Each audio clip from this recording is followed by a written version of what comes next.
हमारे इस weekly programme में हर हफ्ते हम आपकी मुलाकात करवाते हैं कुछ जाने मानी हस्तियों से। आपको जमीन चाहिए तो इतना आपका पैसा बनता है, आप इस भाव से सरकार आपको जमीन दे देगी। कम बड़े लोगों ने 2 पैसा सरकारी कोष में जाना चाहिए था, ऐसा सिस्टम बना दिया कि वो इनकी अपनी जेब में जा रहा है। मैं समझता हूँ कि मेरा उद्देश्य केवल एक ही है कि हमारा जो हरियाणा है वो तरक्की करे। तो मुझे एक पीड़ा बहुत सताती है, वो ये कि मैं अपने बच्चों की पार्ट ऑफ ग्रोइंग अप नहीं रहा। आदमी के पास एक ऐसी हॉबी होनी चाहिए जिसको कभी भी प्रोफेशन में कन्वर्ट कर सकता है। कि ये कांग्रेस पार्टी है, ये ही हमारी सारी समस्याओं की जड़ है। ये उनकी सोच है जो क्रिकेट एडमिनिस्ट्रेटर है, जो क्रिकेट को संभाल रहे हैं, शायद उनकी सोच हमारी सोच से अलग है। ये सोच के चलते हैं ना कि अगर भी हम इससे डरेंगे तो कुछ कर नहीं पाएंगे लाइफ में। इस मुकाम पर पहुंच गया हूं कि लोग मेरे को जानते हैं कि अच्छी पहचान बन गई है। अगले हफ्ते पल दो पल में इसी समय इसी वक्त मुलाकात करेंगे एक और नई हस्ती से।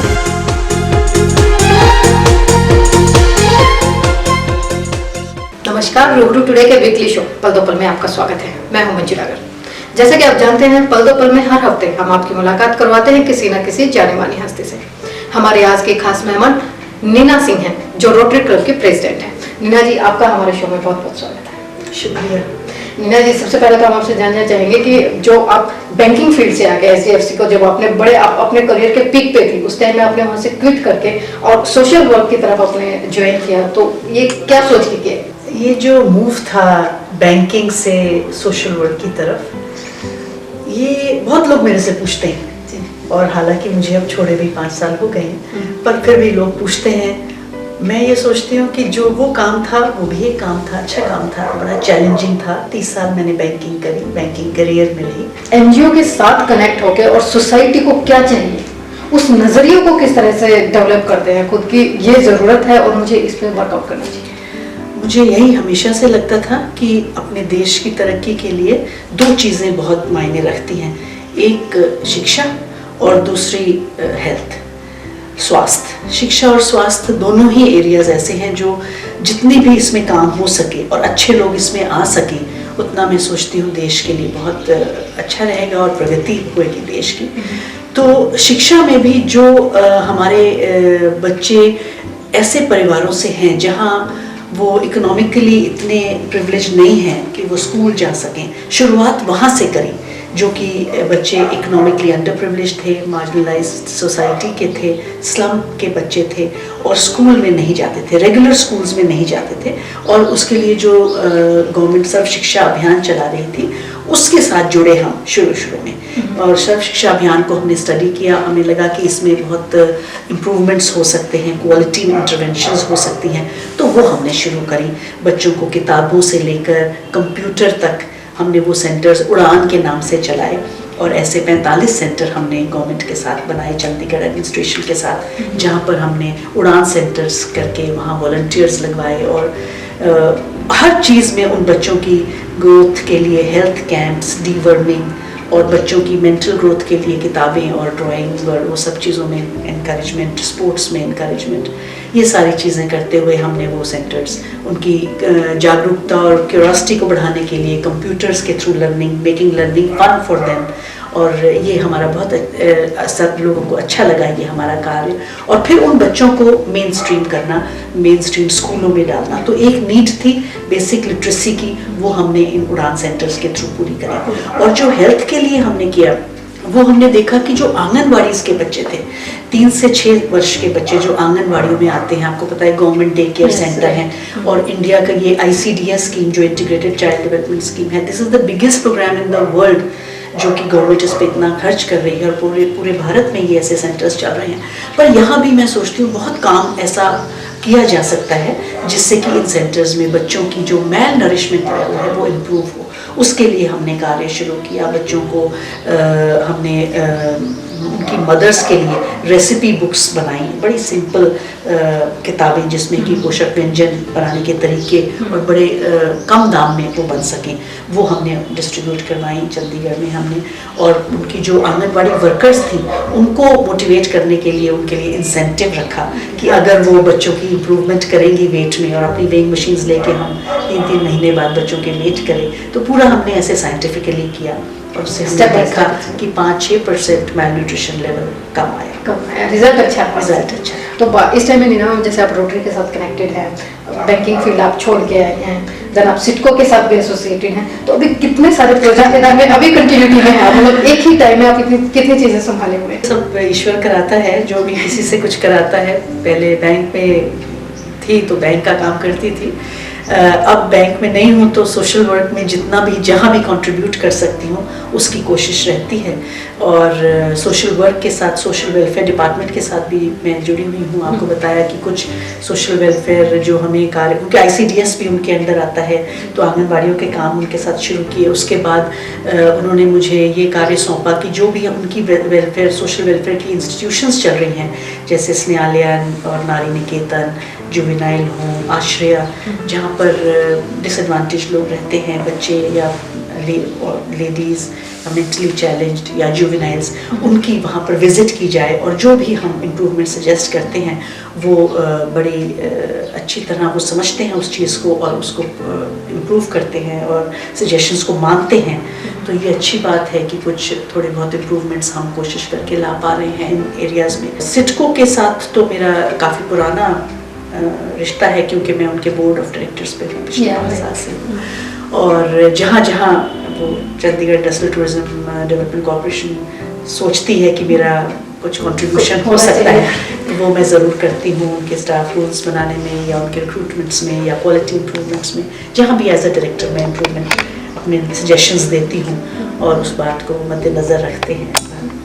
और रोटरी क्लब का जो ये मेरा इस साल चल रहा है, रोटरी क्लब से भी मैं बहुत सालों से जुड़ी हुई हूँ, पर एक्टिव रोल जो है वो जब से बैंक छोड़ा तो ज़्यादा एक्टिव हुआ। पहले डायरेक्टर रही, कम्युनिटी सर्विस संभाला, वोकेशनल सर्विस संभाला। इस साल 2011-12 में मैं रोटरी क्लब ऑफ चंडीगढ़ की प्रेसिडेंट हूँ और बहुत इसमें काम करने का एक बहुत अच्छा तरीका है, क्योंकि यहाँ पर कोई आपका इंफीरियर या सुपीरियर जूनियर वाला सिस्टम नहीं है। यहाँ ये NGO है और NGO में आप जो हमारे साथ मेंबर्स हैं ये सब लीडर्स हैं अपने अपने एरियाज़ में, बिजनेस में, इंडस्ट्री में, प्रोफेशन में, तो उनके साथ काम करने का एक बड़ा मज़ा है और मिल के एक चेंज लाना, एक मुहिम चलानी, क्योंकि हमारा यहाँ पर मोटो है सर्विस अबव सेल्फ। और इस साल का जो हमारा थीम है, जो हमारे एक rotary international president, world president Indian है रोटेरियन कल्याण बैनर्जी, उन्होंने दिया है reach within to embrace humanity.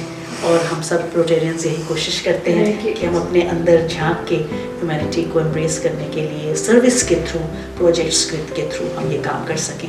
तो हमारे बहुत सारे प्रोजेक्ट्स चल रहे हैं, अलग अलग हमारे इसमें एवेन्यूज़ ऑफ सर्विस होते हैं रोटरी में।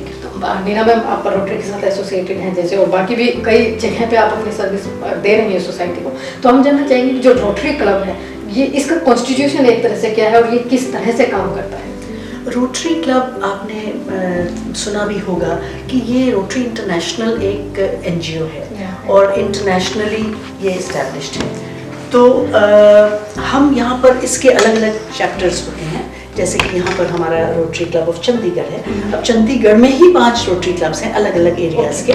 तो हमारा जैसे रोटरी क्लब में जो फंक्शनिंग होती है, हमारे बायलॉज गवर्न करते हैं इसको, जैसे कि किसी भी NGO के बायलॉज होते हैं, तो हमारे बायलॉज सेट हैं और उसके हिसाब से सारे रोटरी क्लब्स फंक्शन करते हैं और बहुत ही प्रोफेशनल तरीके से ये सारा फंक्शनिंग होती है। इलेक्शंस जो हमारे होते हैं, हम चूज़ किए जाते हैं ऑफिस बेयरर्स, इसमें एक प्रेसिडेंट होता है, वाइस प्रेसिडेंट होता है, सेक्रेटरी होता है, ट्रेजरर होता है और हमारे 5 एवेन्यूज़ ऑफ सर्विस होते हैं हर रोटरी में, स्टार्टिंग फ्रॉम क्लब सर्विस, जिसमें कि ये आता है कि हम किसको बुलाएंगे, क्लब जो मीटिंग्स होंगी कैसे होंगी, सब ये सारी चीज़ें उसमें आती हैं। नए मेंबर्स बनाने, वो क्लब सर्विस का रोल होता है। उसके बाद आता है हमारा वोकेशनल सर्विस। वोकेशनल सर्विस में हम अपनी वोकेशन के थ्रू सर्विस टू सोसाइटी करते हैं, जिसमें हमारा जो रोटरी का एक मेन 4-वे टेस्ट ऑफ एथिक्स है कि हम जो काम करते हैं वो एथिकल होना चाहिए, अपने प्रोफेशन में, अपने बिजनेस में कोड ऑफ कंडक्ट होता है हमारा, तो वो वोकेशनल सर्विस होता है। हम वोकेशनल अवार्ड्स भी देते हैं, आउटस्टैंडिंग वोकेशनल कंट्रीब्यूशन जो लोग करते हैं, तो वोकेशनल सर्विस हो गया। तीसरा हमारा कम्युनिटी सर्विस होता है, जिसमें सारे हमारे जो प्रोजेक्ट्स होते हैं लिटरेसी के, हेल्थ के और एनवायरनमेंट के, वो सब कम्युनिटी सर्विस के अंदर आते हैं। जितने भी सोसाइटी से इनको इम्प्रूवमेंट करने के लिए प्रोजेक्ट्स होते हैं कम्युनिटी सर्विस। और हमारा चौथा होता है इंटरनेशनल सर्विस, क्योंकि हमारा आपको बताया कि इंटरनेशनली है, हाँ। तो वहाँ से हमारे पास लोग आते हैं, हमारे लोग बाहर जाते हैं, क्लब्स में ग्रुप स्टडी एक्सचेंज होते हैं, फ्रेंडशिप एक्सचेंज होते हैं, ये सारा काम होता है इंटरनेशनल सर्विस में।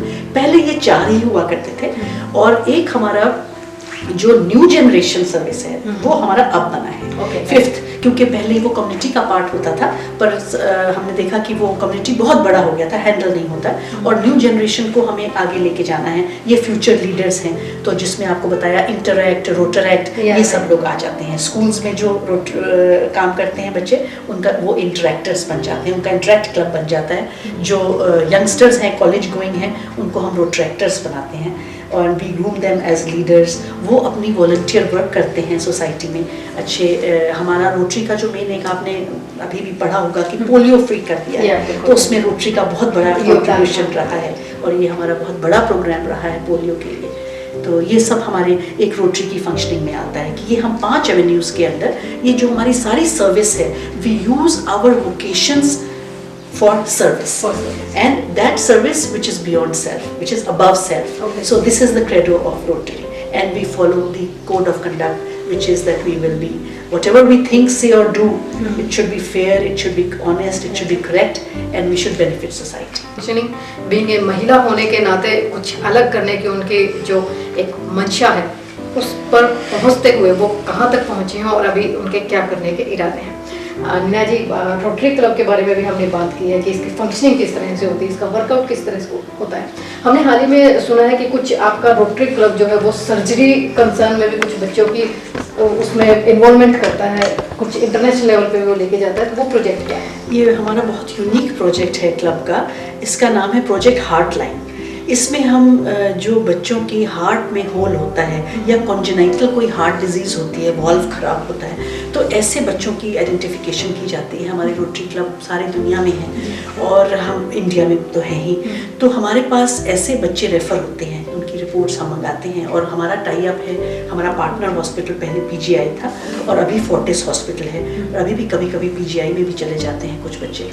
पर हमारे इसमें इस प्रोजेक्ट के अंतर्गत हमने 402 बच्चों के हार्ट सर्जरी सक्सेसफुल कराई है, और इसमें बच्चे जो आते हैं, आपको बहुत खुशी होगी सुन के कि हमने इसमें कोई बैरियर्स नहीं रखे हैं। It is open to all children. हम ये कहते हैं कि कोई भी बच्चा पैसे की कमी की वजह से, हार्ट प्रॉब्लम से उसकी वो अपनी जान ना खो सके, तो उसके लिए हमारे पास बच्चे अफ़गानिस्तान, नेपाल, पाकिस्तान, मलावी, अफ्रीका, और अपने युगांडा, काफ़ी सारी कंट्रीज से हमारे पास बच्चे आए हैं। और अभी हाल ही में हमारे पास मलावी, अफ्रीका के 20 बच्चे आए थे, और वो उनके ऑपरेशंस हुए हैं यहाँ पर, और वो वापस गए हैं। हमारी मेडिकल मिशंस गई थी हमारे क्लब की वहाँ मलावी, और वहाँ पता लगा कि बच्चों को ऐसे प्रॉब्लम्स हैं, और वहाँ पर ये फैसिलिटीज़ नहीं हैं। तो अभी पाकिस्तान से 2 बच्चे होके गए हैं, और अभी एक बच्चा मोहम्मद हनीस आने वाला है, 2 साल 10 महीने का एक बच्चा और आने वाला है। तो वो बच्चे जब यहाँ आते हैं, उनके माँ बाप यहाँ आते हैं,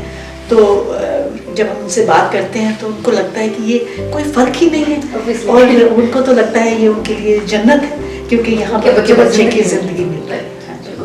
तो मतलब ये तो रोटरी क्लब बहुत ही नोबल काज कर रहा है इस तरह से, और बैरियर फ्री कंट्री के पॉइंट ऑफ व्यू से वो सोच के चलता है कि हर बच्चा वैल्यूएबल है, नोट कि वो किस कंट्री से बिलोंग करता है, किस रेस से बिलोंग करता है, वो सब चीज़ें मैटर नहीं करता।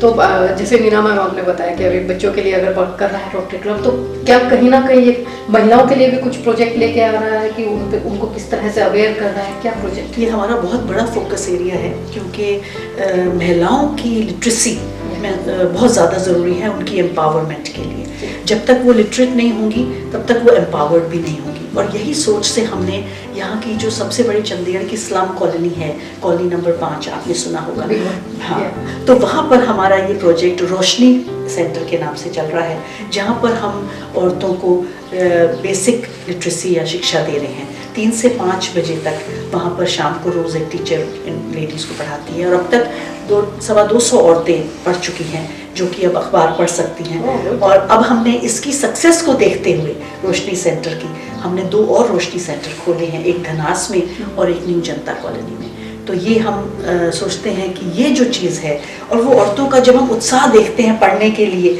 और उसमें हमारी एक महिला तो मेरे ख्याल से 65 साल की नहीं है और वो पढ़ने आती हैं, और कुछ ऐसी हैं जो बिल्कुल नवविवाहिता होती हैं, कुछ ऐसी हैं जो अपने बच्चे को गोदी में लेके आती हैं पढ़ने के लिए, तो एक हाथ बाह में उनका बच्चा होता है और दूसरे हाथ में जॉब होती है। हाँ, तो वो इतना अच्छे हमने देखा, इसके सक्सेस से हमें बहुत खुशी मिली। और उन औरतों को भी जब वो घर जाके अपने हस्बैंड से, अपनी फैमिली से, अपने बच्चों से इंटरेक्ट करती हैं, जब वो हमें अपनी कहानियाँ बताती हैं कि हम स्कूल गए, अब हमने अंगूठा नहीं लगाया, अब हमने अपने साइन किए, अपना नाम लिखा, तो मैं सोचती हूँ ये बहुत अच्छी चीज़ है। इसके साथ साथ हम रोशनी सेंटर के साथ हमने अब एक ऐड ऑन प्रोग्राम शक्ति सेंटर के नाम से भी शुरू किया है, जिसमें हम इन औरतों को अब मशीनें दे रहे हैं, सिलाई मशीनें, और वो टेलरिंग एम्ब्रॉयडरी की टीचर रख दी है, तो वो भी सीख रही है।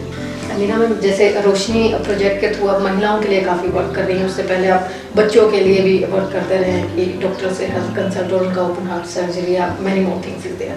तो जैसे आज 21वीं सदी जो चल रही है, महिलाओं का दौर कहा जाता है, कभी आपको इस तरह का कोई ऐसी संवेदनशील बात कोई टच की हो कि 21वीं सदी में भी महिलाएं शिक्षा नहीं मिल पाई है उन्हें, मतलब जीवन की बेसिक जो चीज़ें हैं, मूलभूत सुविधाओं से वो वंचित हैं? कोई ऐसी बात, कोई इंसिडेंट कभी ऐसा हुआ लाइफ में जिसे आप, जो होने पर आपको सोचने पे मजबूर कर दिया कि ऐसा क्यों है? हम जब इन औरतों से बात करते हैं या मैं इनके सेंटर पे जाती हूँ, बात करती हूँ इनसे, तो मुझे कई बार महसूस हुआ कि कईयों के अंदर बहुत तीव्र इच्छा है कि हम कुछ पढ़ सके होते हैं, हम भी कुछ लिख सकते, मतलब वो चाहती है, चाहत है, बहुत बहुत ज़्यादा चाहत है, और बहुत ज़्यादा एंथुसियाज्म है सीखने का, पढ़ने का, पर शायद उनको उनके जो माली हालत थी, या जिस परिवार में वो पैदा हुई, या जो हमारे देश में एक पिछड़ा वर्ग है जहाँ पर शिक्षा को महत्व ही नहीं दिया जाता, लड़कों को पढ़ा देते हैं, लड़कियों को नहीं पढ़ाते, और वो लड़के भी नहीं पढ़ रहे होते, वो लड़कियाँ भी डिसएडवांटेज रह जाती हैं।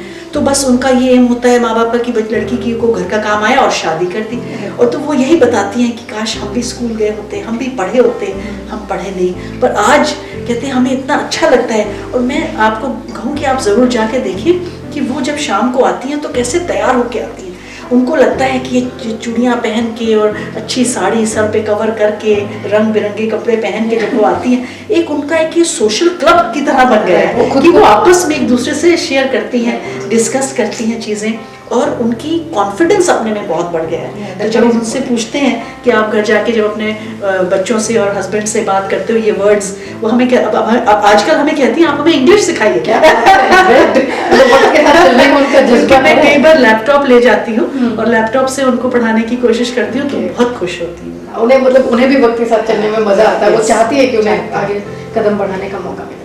अच्छा नीना मैम, अभी हाल ही में महात्मा गांधी इंस्टीट्यूट के साथ भी आप कनेक्टेड हुई हैं, तो वो क्या प्रोजेक्ट है और उसके साथ आप क्या कंट्रीब्यूट करने की तैयारी? एक Mahatma Gandhi State Institute of Public Administration Punjab की एक इंस्टीट्यूशन है जो कि रिसर्च और ट्रेनिंग रिफॉर्म वगैरह पे बेस्ड है, और काफ़ी ज़्यादा काम कर रहे हैं। यहाँ पर स्पेसिफिक सेंटर्स चल रहे हैं जो कि अलग अलग एरियाज़ में काम करते हैं। उनमें से एक सेंटर है जो कि मैं जहाँ एडवाइज़र का काम कर रही हूँ, तो ये सेंटर है centre for participatory management and voluntary organisation. तो जैसा कि नाम से आप जान गए होंगे कि इसमें हम पार्टिसिपेटरी मैनेजमेंट के प्रिंसिपल्स, जो एक भागीदारी या साझेदारी एक मैनेजमेंट होती है, और वॉलंटरी ऑर्गेनाइजेशन